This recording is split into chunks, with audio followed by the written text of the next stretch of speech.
جو رشتے وقت اور حالات کے سبب وجود میں آتے ہیں وہ تمام عمر منجدار میں رہتے ہیں۔ آفندی نے بڑی سنجیدگی سے کہا، خدا کے لیے آفندی صاحب، آپ قبل اس وقت تو ایسی باتیں مت کیجیے۔ بہت سے لوگوں کو ایسی زندگی ملتی ہے جو حالات کی دین ہوتی ہے۔ شروع میں شاید مشکلات بھی ہوتی ہیں، لیکن ایک وقت کے بعد سب ٹھیک ہو جاتا ہے۔ یہ دنیا ایسی مثالوں سے بھری پڑی ہے۔ رضیہ نے جلدی سے کہا، یعنی آپ چاہتی ہیں کہ شراز اور نینا تمام عمر سمجھوتے کرتے رہیں؟ آفندی نے سوالیہ نگاہوں سے رضیہ کو دیکھا۔ اگر سمجھوتے خوش آئندہ مستقبل کے لیے کیے جائیں تو میرا خیال ہے کہ اس میں کوئی حرج نہیں۔ رضیہ اتنا کہہ کر گاڑی سے اتر آئیں۔ آفندی کو بھی ان کی تلقین کرنی پڑی۔ عباد ابھی ابھی آفس سے لوٹا تھا۔ آتے ہی وہ بڑے تھکے ہوئے انداز میں صوفے پر بیٹھا تھا۔ زویا نے اسے ٹھنڈے پانی کا گلاس لا کر تھمایا اور کمرے سے باہر نکل گئی۔ تبھی صادقہ کمرے میں چلی آئیں۔ السلام علیکم امی، عباد نے بڑی نرمی سے سلام کیا۔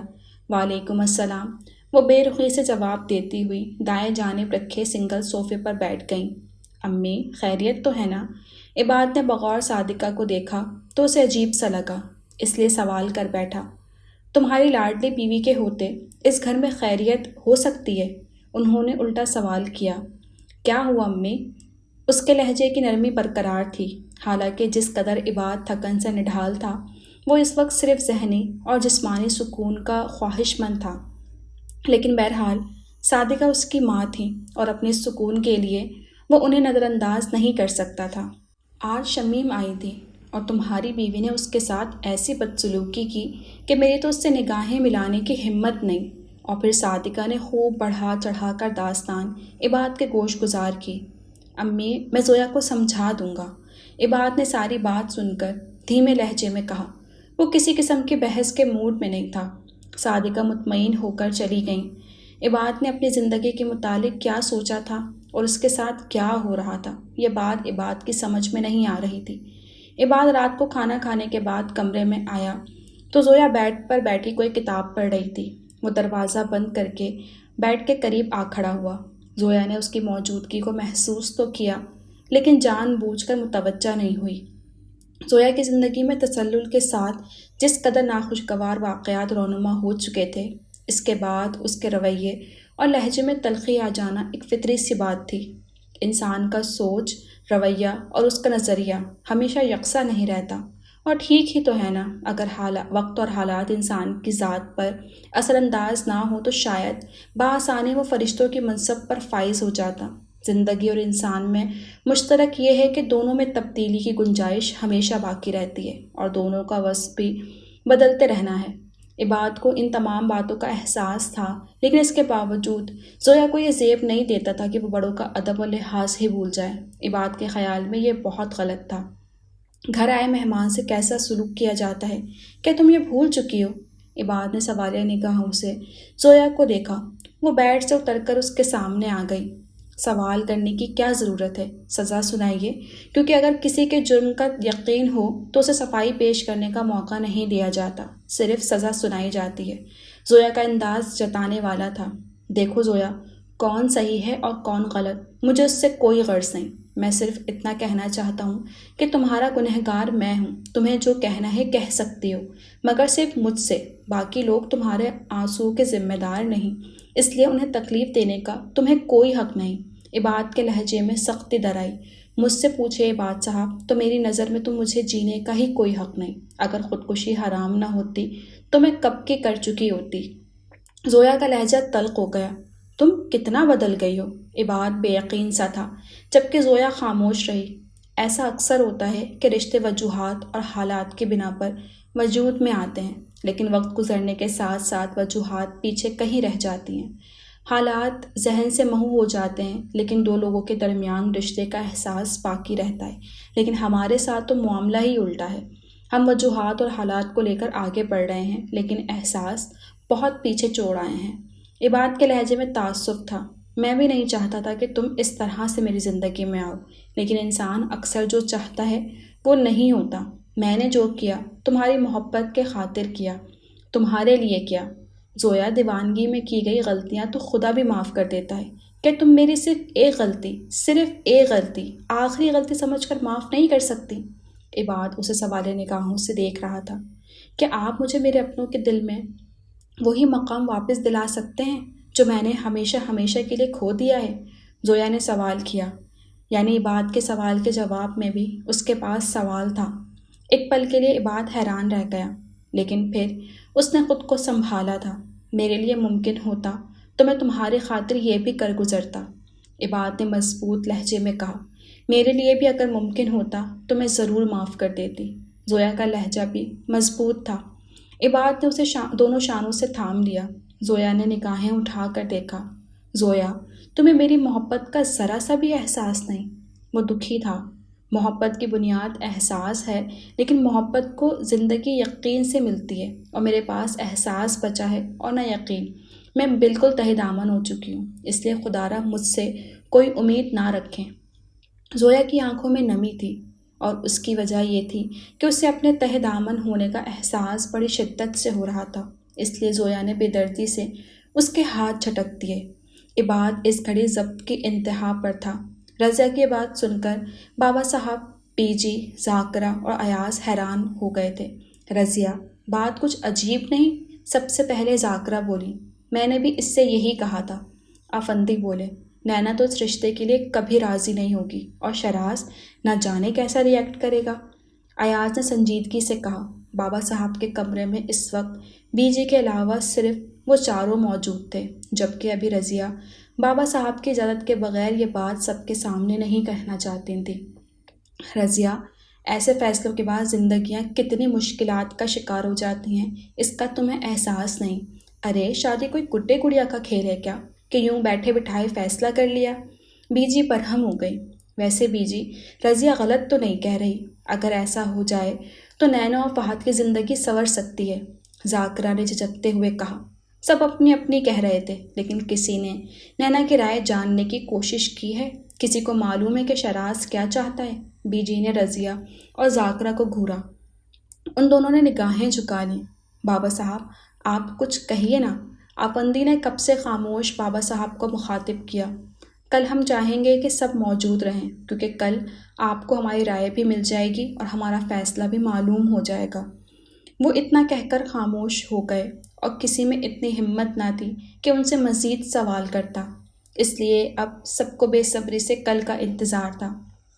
نینا ٹی وی لاؤنج میں بیٹھی تھی، نگاہیں ٹی وی پر تھیں، لیکن دھیان کہیں اور تھا۔ شراز جب آفس سے لوٹا اور ٹی وی لاؤنج میں داخل ہوا تو نینا کو احساس نہیں ہوا۔ فراز پہلے ہی آفندی کے ساتھ ان کا آفس جوائن کر چکا تھا۔ ساتھ کے جانے کے بعد شراز نے بھی آفندی کا آفس جوائن کر لیا۔ شراز نے سوچ لیا تھا کہ وہ ساتھ کی کمی پوری کرنے کی کوشش کرے گا۔ شراز صوفے پر آ کر بیٹھ گیا۔ نینا اب بھی متوجہ نہیں تھی۔ بھابھی، شراز نے پکارا تو وہ چونک کر دیکھنے لگی، لیکن نینا کی آنکھوں میں اب خالی پن سا تھا۔ بھابھی، آپ ٹھیک تو ہیں نا؟ شراز متفکر ہو گیا۔ ہاں، میں بالکل ٹھیک ہوں، وہ مسکرانے کی کوشش کرتے ہوئے بولی۔ بھابھی، میں جانتا ہوں کہ آپ کا نقصان ناقابل تلافی ہے، لیکن زندگی عمر کی طرح آگے ہی آگے بڑھتی جاتی ہے۔ اسے روک دینا یا منجمد کر دینا ہمارے اختیار میں نہیں ہے۔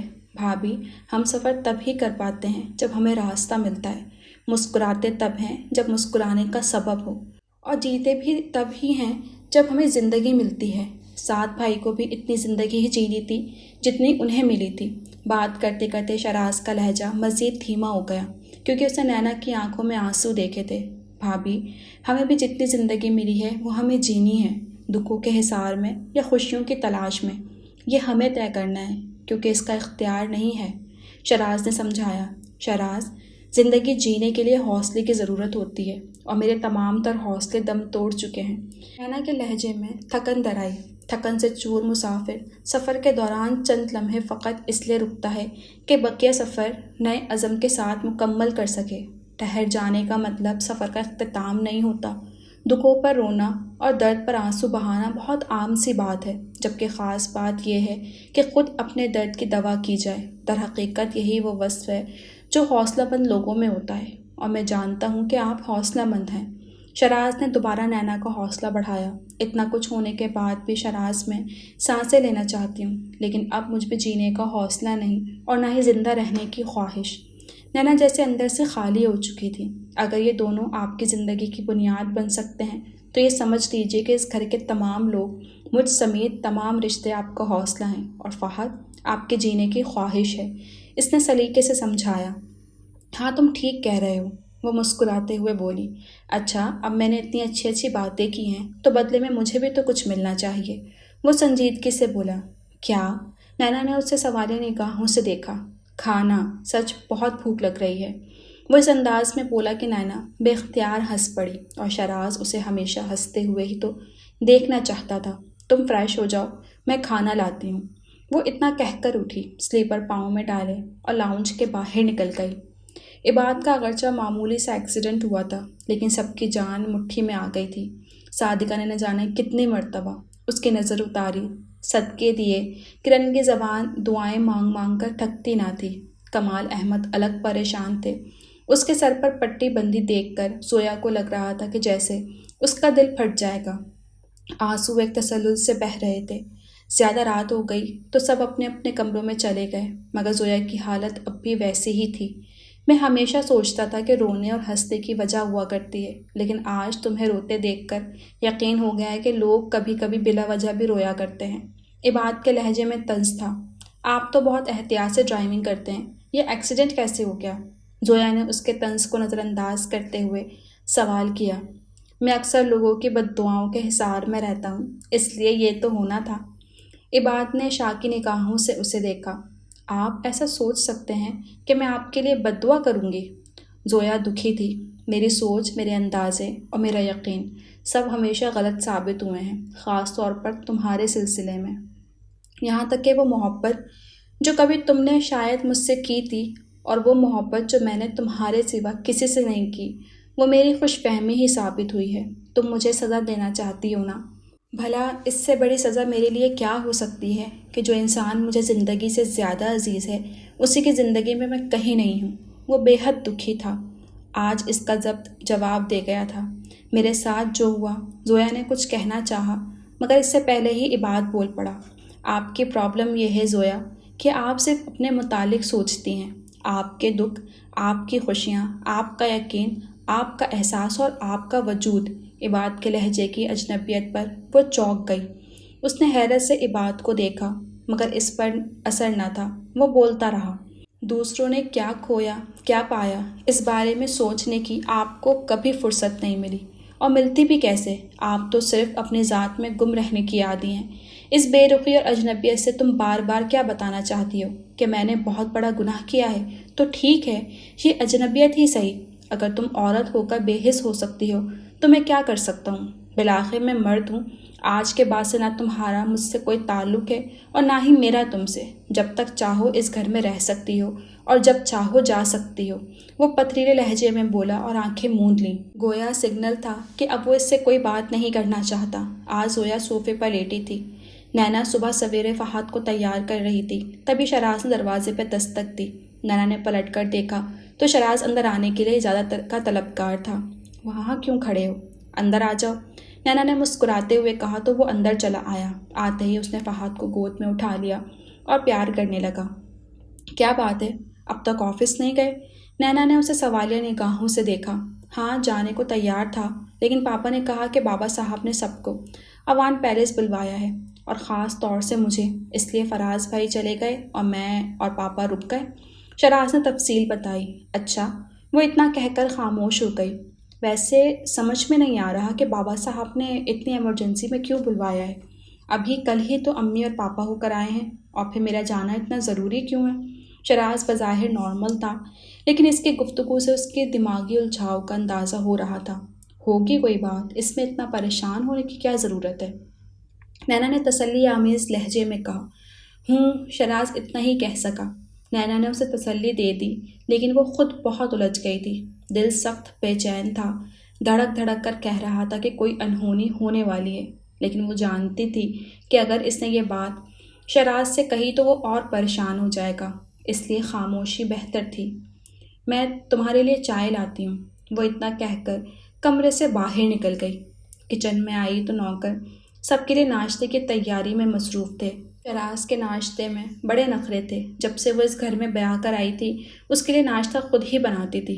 وہ ناشتہ بنا رہی تھی کہ رضیہ کچن میں آ گئی۔ ارے واہ، صبح صبح پراٹھوں کی بڑی اچھی خوشبو آ رہی ہے، لگتا ہے شراز کا ناشتہ بن رہا ہے، رضیہ بڑے خوشگوار انداز میں کہتی ہوئی امریکن کچن میں موجود میز کے گرد رکھی 4 کرسیوں میں سے ایک پر برا جمان ہو گئی۔ جی، نینا نے مسکراتے ہوئے مختصراً کہا۔ ہاں، یہ بھی ٹھیک ہی ہے، گھر والی کو ہی سنبھالنا چاہیے، وہ اپنی دھن میں کہہ گئی، لیکن احساس تب ہوا جب نینا نے انہیں سوالی نگاہوں سے دیکھا، گویا وہ اس جملے کی وضاحت چاہتی تھی۔ میرا مطلب ہے کہ جو عورت گھر کو سنبھالتی ہے، اپنی ذمہ داریاں نبھاتی ہے، وہی گھر والی ہوتی ہے، رضیہ نے بات بنائی۔ جواباً نینا خاموش تو ہو گئی لیکن مطمئن نہیں۔ صبح عباد کی آنکھ کھلی تو پہلی نگاہ زویا پر ہی پڑی جو بیٹھے بیٹھے سو رہی تھی۔ عباد کو اندازہ ہو گیا تھا کہ زویا نے رات بھر جاگنے کا ارادہ کیا تھا، لیکن شاید کسی پہر نیند اس کے ارادے پر غالب آ گئی۔ وہ اٹھ کر بیٹھ گیا اور سائیڈ ٹیبل سے سگریٹ کیس اٹھا کر ایک سگریٹ نکالا اور اسے لائٹر کا شعلہ دکھایا۔ وہ سلگ اٹھا، کمرے میں دھواں پھیلا تو گھٹن کا احساس ہونے لگا، اور شاید اسی احساس کے تحت زویا کی آنکھ کھلی تھی۔ آنکھ کھلتے ہی وہ اٹھ کر بیڈ کے قریب چلی آئی اور دھیرے سے بولی، آپ کی طبیعت کیسی ہے؟ لہجے میں ہمدردی تھی، لیکن عباد نے جواب نہیں دیا۔ عباد، اب آپ کی طبیعت کیسی ہے؟ زویا نے دوبارہ دہرایا، مگر جواب اس مرتبہ بھی نہ ملا۔ وہ اس کے قریب بیڈ پر بیٹھ گئی اور اس کے بازو پر ہاتھ رکھا۔ یہ زویا کی بڑی بے اختیارانہ حرکت تھی۔ میں آپ سے کچھ پوچھ رہی ہوں۔ عباد نے بڑی نرمی سے اس کا ہاتھ اپنے بازو سے ہٹایا اور بیڈ سے اتر کر صوفے پر جا بیٹھا۔ تبھی کرن چلی آئی۔ اس کے ہاتھ میں صبح کا اخبار تھا۔ بھیا، یہ اخبار پڑھیے اور جلدی سے باہر ناشتہ کرنے آ جائیے، اور ہاں، آج ابو نے سختی سے کہا ہے کہ 2-3 دن کے لیے آفس بھول جائیں، آپ کے نہ جانے سے وہاں کے کام رک نہیں جائیں گے۔ کرن نے اسے کمال احمد کا حکم سنایا۔ ٹھیک ہے، وہ مسکراتے ہوئے بولا۔ بھیا، اب آپ کی طبیعت کیسی ہے؟ کرن نے نرمی سے پوچھا۔ دعائیں ہمیشہ بد دعاؤں پر حاوی رہتی ہیں، اس نے بڑے نارمل سے انداز میں مسکراتے ہوئے کرن سے کہا، لیکن اس کے لہجے میں چھپا طنز صرف زویا محسوس کر سکتی تھی۔ کرن چلی گئی تو وہ اٹھ کر عباد کے سامنے آ گئی۔ عباد متوجہ نہیں ہوا۔ یہ بات بے بات کیا طنز کیا کرتے ہیں، جو کہنا ہے کھل کر کہیے۔ زویا کے لہجے میں خفگی تھی۔ اس مرتبہ پھر عباد خاموش تھا۔ زویا کو سخت توہین محسوس ہوئی، لیکن اب وہ زبردستی عباد کو بولنے پر مجبور تو نہیں کر سکتی تھی۔ سب ہال میں جمع تھے اور بابا صاحب اپنے رشتے خاص پر برا جمان تھے۔ یوں لگ رہا تھا کہ جیسے کسی بادشاہ کا دربار لگا ہو۔ بابا صاحب نے کہنا شروع کیا، آپ سب لوگوں کو یہاں اس لیے جمع کیا گیا ہے تاکہ آپ لوگوں کو کچھ اہم فیصلوں سے آگاہ کیا جائے۔ ہمیں یقین ہے کہ ہمارے سابقہ فیصلوں کی طرح ان فیصلوں کو بھی احترام کی نظر سے دیکھا جائے گا۔ حال میں فقط بابا صاحب کی گرجدار آواز گونج رہی تھی۔ سب بڑے احترام سے سن رہے تھے۔ ہم نے فیصلہ کیا ہے کہ 1-1.5 مہینے کے اندر اندر ہم زوبیہ اور شادل کی رخصتی کی رسم ادا کر دیں گے۔ وہ اتنا کہہ کر خاموش ہو گئے۔ شادل اور زوبیہ دونوں کو اس خبر سے کوئی خوشی نہیں ہوئی تھی۔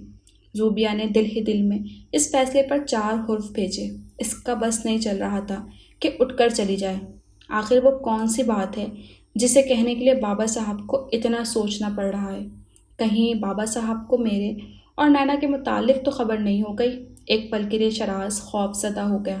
ہو سکتا ہے فراز بھائی کے متعلق بات کرنا چاہتے ہوں۔ ان کے نکاح کو بھی تو کتنا وقت ہو چکا ہے۔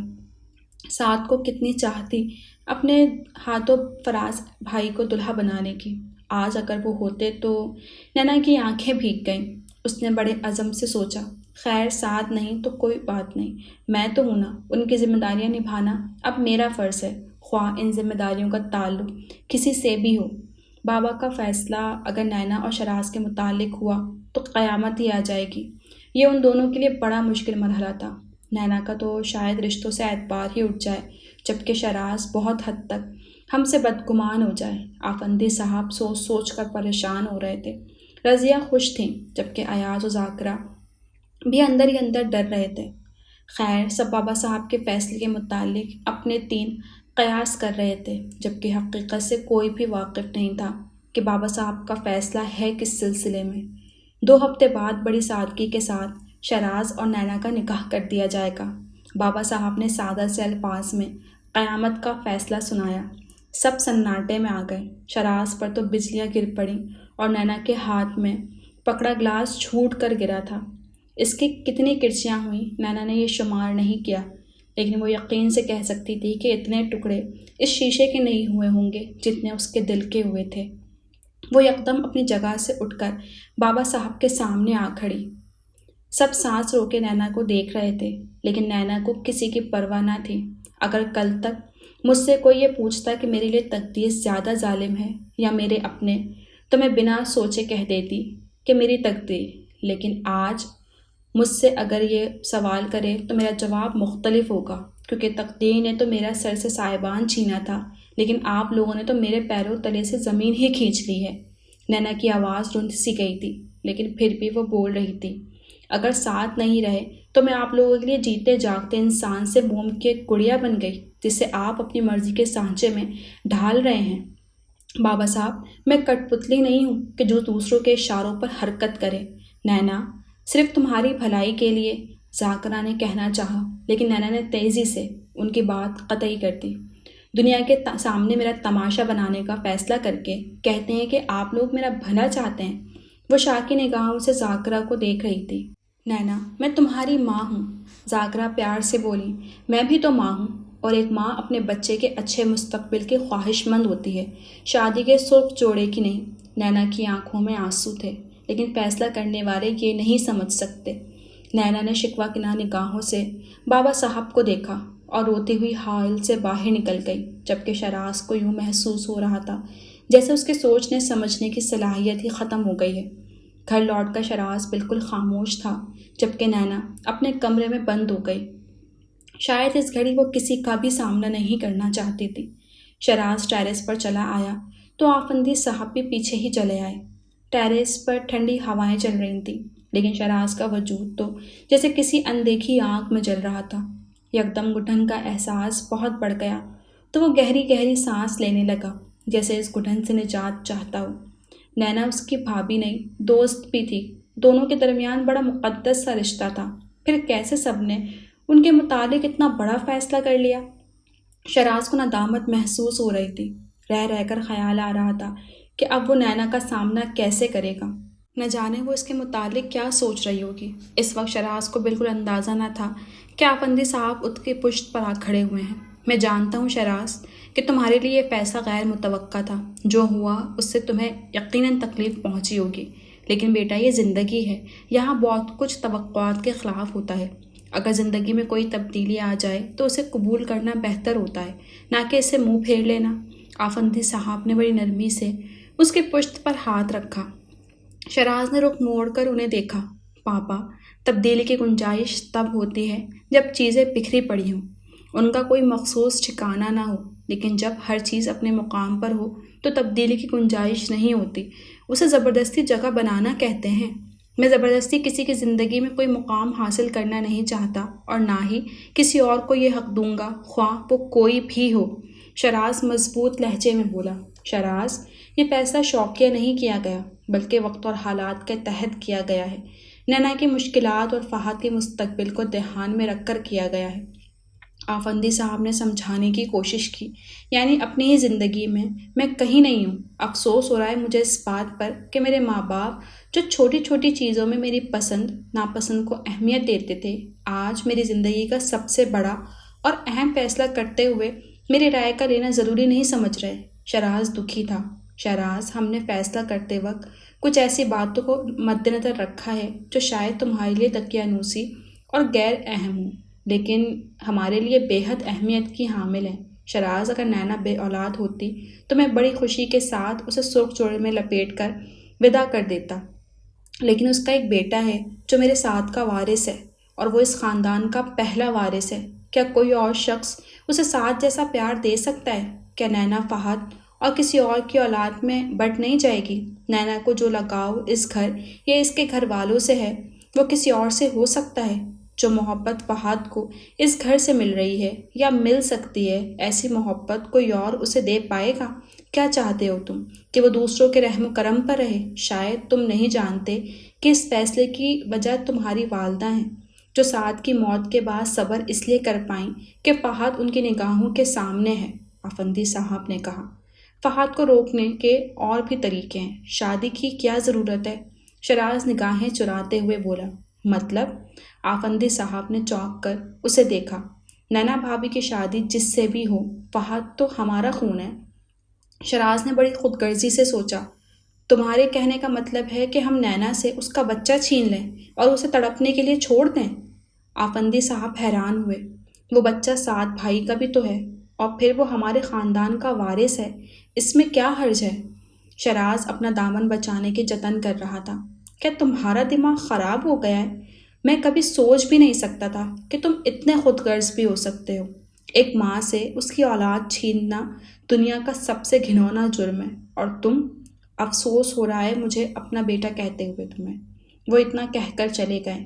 بابا، بلیو می، میں ایسا کرنے کا سوچ بھی نہیں سکتا، لیکن میں نے جو کہا وہ صرف اس لیے کہ میں نینا سے کیا وعدہ نہیں توڑ سکتا، اور جو میں نے کہا وہ سننے کے بعد مجھے یقین ہے کہ آپ لوگ خود مجھے یہ ذمہ داری نہیں دیں گے، اور پھر میں خود اپنے لیے فیصلہ کر لوں گا، اور تب یقیناً کسی کو کوئی اعتراض نہیں ہوگا۔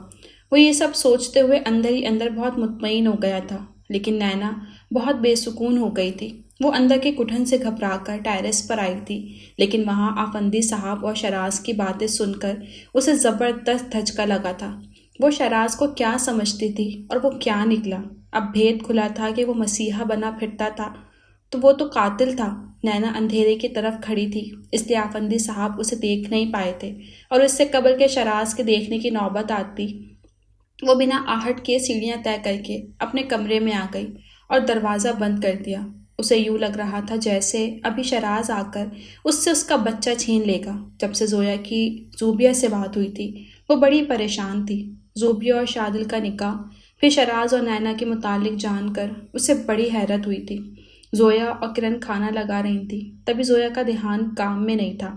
وہ بخوبی جانتی تھی کہ زوبیہ شادل کو بالکل پسند نہیں کرتی، اور سمجھوتے کتنی تکلیف دہ ہوتے ہیں یہ خود زویا سے زیادہ اور کون جان سکتا تھا۔ زویا اور عباد نے تو ایک دوسرے سے محبت کی تھی، لیکن اس کے باوجود ان کا رشتہ تکلیف دہ موڑ پر تھا، جبکہ زوبیہ اور شادل دونوں نے ایک لمحے کو بھی ایک دوسرے کو برداشت نہیں کرتے۔ عمر بھر ساتھ کیسے نبھائیں گے؟ اس کے خیال میں زوبیہ اور شادل دریا کے وہ دو کنارے تھے جو ساتھ ساتھ تو چلتے ہیں لیکن کبھی ملتے نہیں۔ زویا اپنی سوچوں میں اتنی گم تھی کہ ایک فرد کے لیے 3 پلیٹیں رکھ دیں۔ تبھی کرن نے آواز دی، آپ ٹھیک تو ہیں؟ کرن نے سوالیہ نگاہوں سے دیکھا۔ لگتا ہے آپ کا دھیان کہیں اور ہے، تبھی تو آپ نے ایک جگہ 3 پلیٹیں رکھ دی۔ کرن نے بڑے پیار سے زویا کو اس کی غلطی کا احساس دلایا۔ اوہ! زویا چونک کر اٹھی اور پھر دھیرے سے مسکرا دی۔ بھابھی، جب سے آپ یہاں آئی ہیں آج پہلی مرتبہ میں نے آپ کو مسکراتے دیکھا ہے، کرن نے کہا تو زویا ایک دم چپ ہو گئی۔ بھابھی، زندگی میں رونے کے مواقع کئی بار آتے ہیں، لیکن مسکرانے کے مواقع قسمت سے ملتے ہیں۔ یہ بڑی بات نہیں کہ آپ کو دکھ کس سے ملا، بڑی بات یہ ہے کہ دکھ دینے والا دوا کرنے کو تیار ہو اور زخم دینے والا مسیحا کہلائے۔ کرن بہت دنوں سے محسوس کر رہی تھی کہ عباد اور زویا کے درمیان بہت فاصلے ہیں جو اسے ناگوار گزرتے تھے۔ وہ ہمیشہ دونوں کو ایک ساتھ بہت خوش دیکھنا چاہتی تھی۔ کھانے کا وقت ہو گیا ہے، سب کو بلا لو، میں تمہارے بھائی کو بلا کر لاتی ہوں۔ زویا اتنا کہہ کر چلی گئی، جبکہ کرن مایوس سی ہو گئی تھی۔ کیا زویا بھابھی کے دل میں اب کبھی دوبارہ عباد بھائی کی جگہ نہیں بن پائے گی؟ اس نے بڑی حسرت سے سوچا تھا۔ زویا کمرے میں آئی تو عباد کو کپڑے تلاش کرتے پایا۔ قریب چلی آئی، مجھے بتائیے کون سے کپڑے چاہئیں، میں ڈھونڈ دیتی ہوں۔ زویا کے لہجے میں ہمدردی تھی۔ میں اپنے تمام کام خود کر سکتا ہوں، عباد بے رخی سے بولا۔ میں نے رکھے ہیں، اس لیے میں آسانی سے دے سکتی ہوں، آپ تلاش کرتے ہوئے پریشان ہوں گے، زویا سابقہ انداز میں بولی۔ اپنی ہمدردیاں اپنے پاس رکھو، مجھے بالکل پسند نہیں کہ کوئی مجھ پر ترس کھائے۔ عباد کے لہجے میں اب بھی سختی تھی۔ مدد تو لوگ غیروں کی بھی کیا کرتے ہیں، میں تو پھر آپ کی، وہ کہتے کہتے جھجک کر خاموش ہو گئی۔ تب عباد نے اس کے چہرے پہ نگاہ ڈالی تو اسے لگا کہ زویا اپنی کہی ہوئی بات پر پچھتا رہی ہے۔ عباد کو دکھ ہوا، کاش زویا تم نے یہ بات حقیقت کو تسلیم کرنے کے بعد کہی ہوتی، یوں بے اختیاری میں نہیں۔ عباد نے شدت سے خواہش کی تھی۔ عباد کو اپنے مطلوبہ کپڑے مل گئے تو وہ انہیں لے کر کمرے سے باہر نکل گیا۔ توبہ، کس قدر ضدی انسان ہے، زویا نے خفگی سے سوچا اور دروازے کی سمت بڑھ گئی۔ آفندی صاحب کمرے میں داخل ہوئے تو رضیہ انہیں غصے میں دیکھ کر گھبرا گئیں۔ آفندی صاحب، خیریت تو ہے؟ آپ بڑے غصے میں لگ رہے ہیں۔ وہ جیسے ہی کرسی پر بیٹھے، وہ بیڈ سے اتر کر ان کے قریب آ گئیں۔ میں نے آپ سے کہا تھا نا رضیہ بیگم کہ آپ کا یہ فیصلہ مناسب نہیں، لیکن آپ نے میری ایک نہیں مانی، کیونکہ آپ کے خیال میں شہراز آپ کا نہایت فرمانبردار فرزند ہے۔ آفندی صاحب بے حد خفگی سے گویا ہوئے۔ بنیادی طور پر وہ بہت ٹھنڈے مزاج کے آدمی تھے۔ رضیہ کی زندگی میں بہت کم مواقع ایسے آئے تھے جب انہوں نے آفندی صاحب کو اس قدر غصے میں دیکھا تھا۔ آج ایک مدت بعد وہ ان کو اس قدر بگڑے ہوئے انداز میں دیکھ رہی تھیں۔ شہراز کی فرمانبرداری میں آج بھی مجھے کوئی شک نہیں، لیکن یہ معاملہ ذرا مختلف ہے۔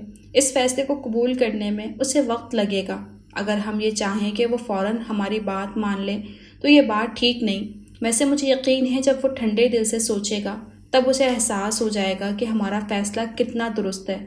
وہ اتنا کہہ کر دوبارہ بیڈ پر جا بیٹھی اور تکیے کے نیچے اپنی تسبیح تلاش کرنے لگی۔ وہ رات کو تسبیح پڑھ کر سونے کی عادی تھی۔ رضیہ بیگم، احساس دلوں میں جنم لیتا ہے، پتھروں میں یہ وصف نہیں ہوتا، اور آپ کے بیٹے کے سینے میں دل نہیں پتھر ہے۔ آفندی صاحب کے انکشاف پر رضیہ بیگم نے چونک کر انہیں دیکھا۔ تسبیح کی تلاش میں بھٹکتے ہوئے ہاتھ منجمد ہو گئے۔ جانتی ہیں، اس نے مجھ سے کہا کہ اگر ہم نینا سے اس کا رشتہ فہد کی وجہ سے جوڑنا چاہتے ہیں تو بہتر ہے کہ ہم فہد کو اپنے پاس رکھ لیں اور نینا کی شادی کسی اور کے ساتھ کر دیں۔ رضیہ بیگم، وہ ایک ماں سے اس کی اولاد چھیننے کی صلاح دے رہا تھا۔ آفندی صاحب کا لہجہ دکھ سے چور تھا۔ شہراز نے ایسا کہا؟ رضیہ نے انہیں بے یقینی سے دیکھا۔ آفندی صاحب نے اس بات میں سر ہلا کر تصدیق کی۔ ہمارے بیٹے کی ایسی سوچ؟ وہ صدمے کی سی کیفیت میں آ گئیں۔ اگر میں نے اپنے کانوں سے نہ سنا ہوتا تو مجھے بھی کبھی یقین نہ آتا کہ یہ سوچ میرے اپنے بیٹے کی ہے۔ اتنی بے حسی، اس قدر سنگ دلی۔ آفندی صاحب بہت دکھی تھے۔ رضیہ بھی یہ سن کر کم دکھی نہ تھی۔ زوبیہ، آنسا، ترانہ، نیلما چاروں اس وقت سٹنگ روم میں بیٹھی تھیں۔ موضوع شہراز اور نینا کے متعلق کیا جانے والا فیصلہ تھا۔ میں تو اچانک اپنی رخصتی کی خبر پر حیران تھی، لیکن بابا صاحب کے دوسرے فیصلے نے جیسے میرے رونگٹے کھڑے کر دیے۔ میں سوچ بھی نہیں سکتی تھی کہ بابا صاحب ان دونوں کے بارے میں ایسا فیصلہ بھی کر سکتے ہیں۔ زوبیہ ابھی تک حیران تھی۔ پاپا بھی اس فیصلے کو تو نہیں کریں گے؟ ترانہ اپنی بہن کے متعلق پر یقین تھی۔ پتہ نہیں نینا کے دل پر اس وقت کیا گزر رہی ہوگی۔ آنسا پریشان تھی۔ نیلما اب تک خاموش تھی۔ ویسے آنسا، کیا لگتا ہے اگر شہراز اور نینا ایک ہو جائیں تو؟ زوبیہ نے اس کی رائے جاننا چاہی۔ اگر یہ ہو جائے تو اس میں کوئی حرج نہیں، لیکن اس سے پہلے کہ آنسا اپنی بات مکمل کرتی، نیلما بول پڑی۔ ہرگز ایسا نہیں ہو سکتا، اور ایسا ہونا بھی نہیں چاہیے۔ کبھی نہیں، کبھی نہیں، وہ ایک دم سے چیخ کر بولی۔ یوں لگتا تھا جیسے وہ کسی ذہنی دباؤ کا شکار ہو۔ کیا ہوا نیلما؟ ترانہ نے اس کے شانے پر نرمی سے ہاتھ رکھا۔ نیلما نے ایک مرتبہ اسے دیکھا اور پھر اس کا ہاتھ جھٹک کر کمرے سے باہر نکل گئی۔ وہ بیڈ پر بیٹھی دونوں ہاتھوں میں چہرہ چھپائے رو رہی تھی۔ آنسا اس کے قریب بیٹھ گئی۔ نیلما روئے جا رہی تھی۔ کیا ہوا؟ نیلما کے چہرے سے زبردستی ہاتھ ہٹاتے ہوئے آنسا نے اسے بغور دیکھا۔ رونے کی وجہ سے اس کی آنکھیں سرخ ہو رہی تھیں۔ کچھ نہیں ہوا، نیلما نے ہاتھ کے پشت سے آنسو رگڑتے ہوئے کہا۔ تمہاری آنکھیں تو کچھ اور کہہ رہی ہیں۔ آنسا نے اسے شاکی نگاہوں سے دیکھا۔ حیرت ہے، آنکھیں بھی میرے وجود کا حصہ ہیں اور زبان بھی۔ آپ کو آنکھوں پر یقین ہے، لیکن زبان سے نکلے الفاظ پر بھروسہ نہیں۔ نیلما نے خود کو نارمل ظاہر کرنے کی کوشش کی۔ نیلما، میں تم شہراز کو… وہ کہتے کہتے رک گئی۔ کیا کہنا چاہتی ہیں؟ وہ نگاہیں چراتے ہوئے بولی۔ کچھ نہیں، خدا کرے جو میں سوچ رہی ہوں وہ سچ نہ ہو۔ آنسا اندر ہی اندر اس خیال سے لرز رہی تھی کہ کہیں نیلما اور شہراز کے بیچ کوئی کمٹمنٹ تو نہیں، جبکہ نیلما کا دل صرف ایک گردان کر رہا تھا، شہراز میرے ہیں، وہ کسی کے نہیں ہو سکتے۔ صبح ناشتے کی میز پر مکمل خاموشی تھی۔ ڈائننگ ٹیبل پر گھر کے تمام افراد موجود تھے، لیکن نینا نہیں آئی تھی۔ ملازمہ ناشتہ لگا رہی تھی۔ سہانی، جاؤ نینا کو بلا لاؤ، رضیہ نے ملازمہ کو پکارتے ہوئے کہا۔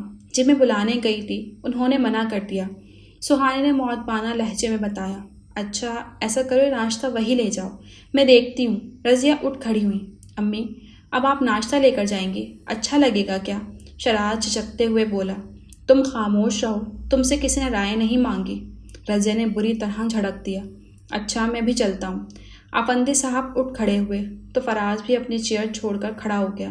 تم بیٹھو فراز، آرام سے ناشتہ کرو، یوں بھی آج آفس میں کچھ خاص کام نہیں، بعد میں آ جاتا ہوں۔ آفندی نے اس کے شانے پر ہاتھ رکھتے ہوئے نرمی سے کہا۔ جی، فراز نے بڑی سعادت مندی سے کہا۔ آفندی صاحب اس پر ایک نرم نگاہ ڈال کر چل دیے۔ شراز کو بہت محسوس ہوا۔ یہ پہلا موقع تھا جب آفندی صاحب اس سے کوئی بات کیے بنا چلے گئے تھے۔ فراز واپس اپنی جگہ پر بیٹھ گیا۔ فراز بھائی، آپ نے پاپا کا رویہ دیکھا نا؟ شراز کے لہجے میں ناراضگی تھی۔ وجہ تم نہیں جانتے؟ فراز نے الٹا سوال کیا۔ تو آپ کا بھی خیال یہی ہے کہ مجھے اپنی زندگی دوسروں کے فیصلوں کے بھیٹ چڑھا دینی چاہیے، ہنستے ہنستے قربانی کا بکرا بن جانا چاہیے، اپنے تمام حقوق سے محروم ہونے کا اعلان کر دینا چاہیے؟ وہ قدرے خفگی سے بولا۔ جس زندگی کی تم بات کر رہے ہو میرے بھائی، وہ خدا کے بعد والدین کی ہی دین ہے، اور جو چیز انہوں نے ہی ہمیں دی ہے، کیا ان کا اتنا حق نہیں بنتا کہ اسے وہ اپنی مرضی سے استعمال کر سکیں؟ فراز نے دلیل دی۔ میں اپنے ماں باپ سے اتنا پیار کرتا ہوں کہ ان کے لیے ہنستے ہنستے اپنی جان دے سکتا ہوں، لیکن ان کے خاطر سسک سسک کر زندگی نہیں گزار سکتا۔ یہ مجھ سے نہیں ہوگا۔ وہ زور زور سے نمی میں سر ہلاتے ہوئے بولا۔ شراز، میں تمہیں غلط نہیں کہتا۔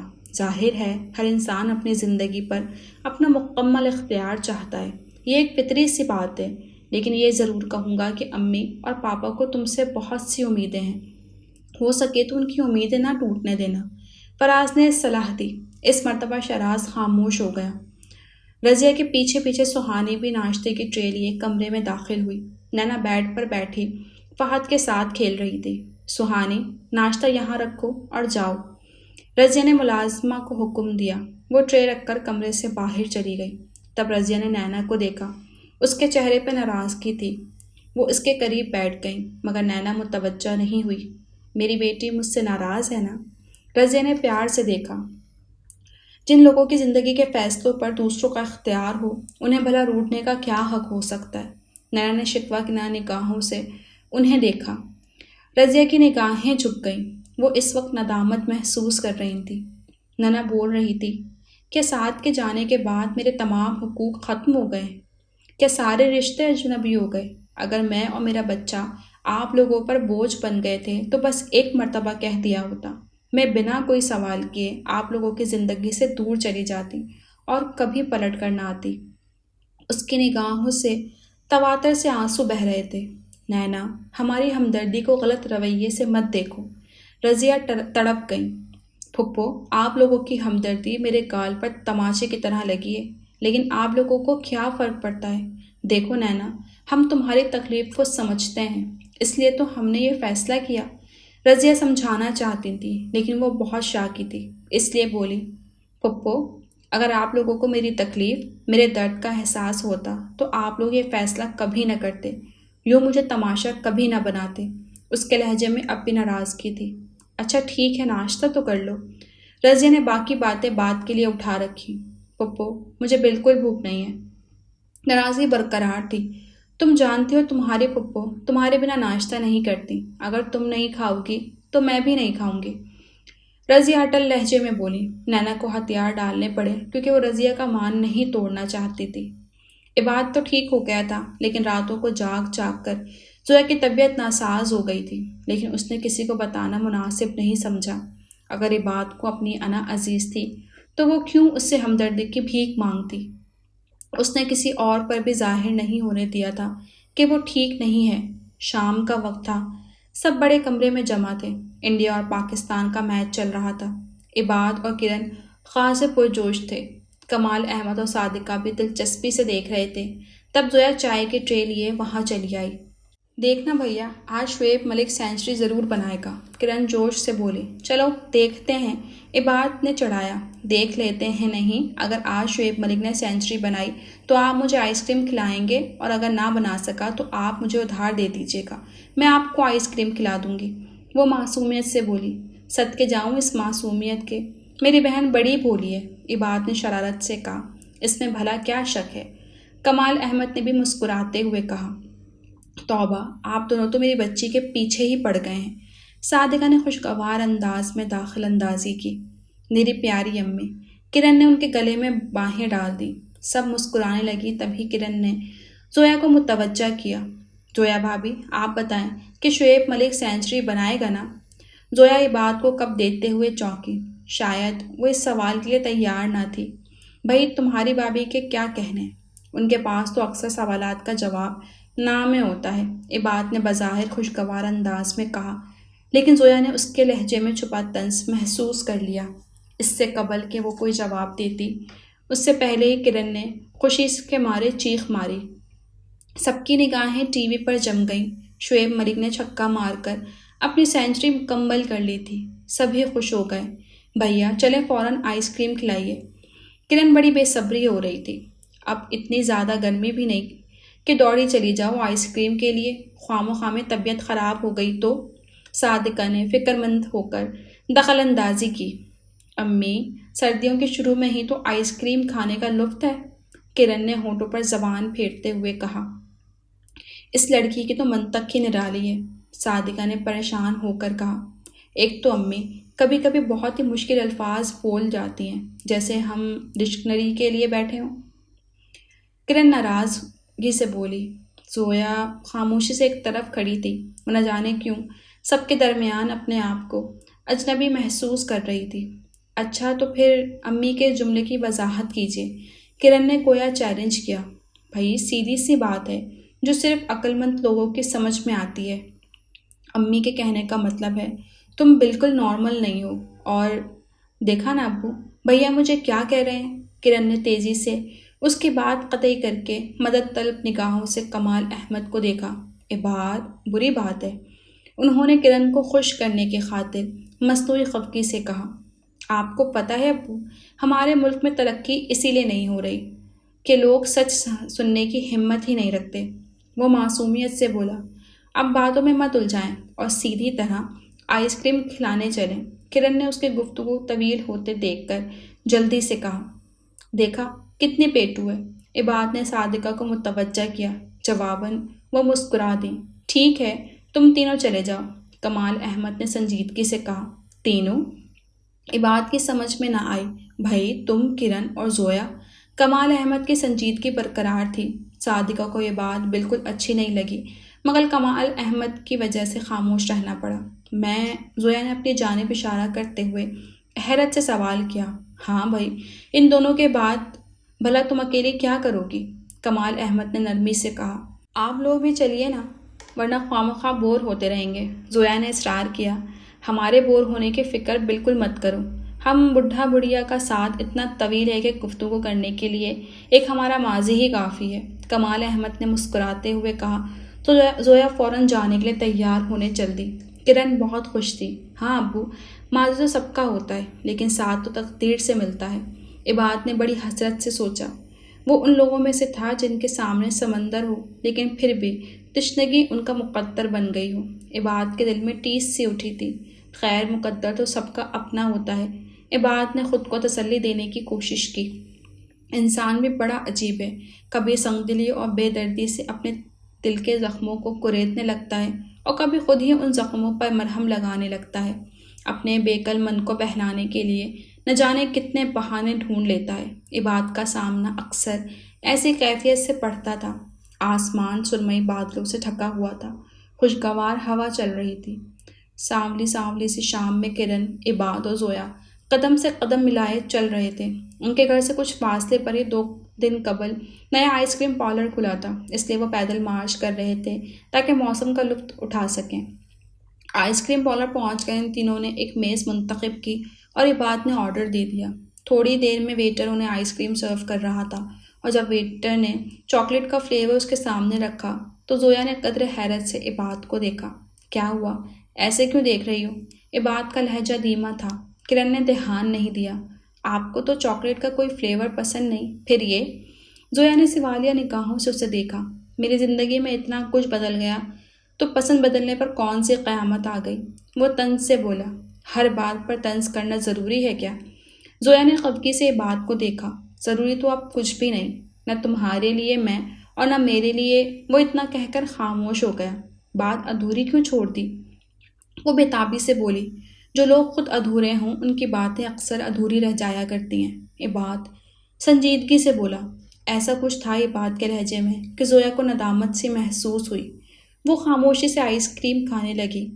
شراز نے پارک کے سامنے گاڑی روکی اور اتر کر متلاشی نگاہوں سے دیکھا۔ نیلما اسے دور سے ہی ایک درخت کے سائے میں کھڑی نظر آ گئی۔ وہ تیز تیز قدم اٹھاتا اس کے نزدیک پہنچ گیا۔ کیا بات ہے؟ تم نے مجھے اس طرح اچانک کیوں بلایا؟ شراز نے اسے قدرے الجھی نگاہوں سے دیکھا۔ بابا صاحب نے جو فیصلہ سنایا، کیا وہ؟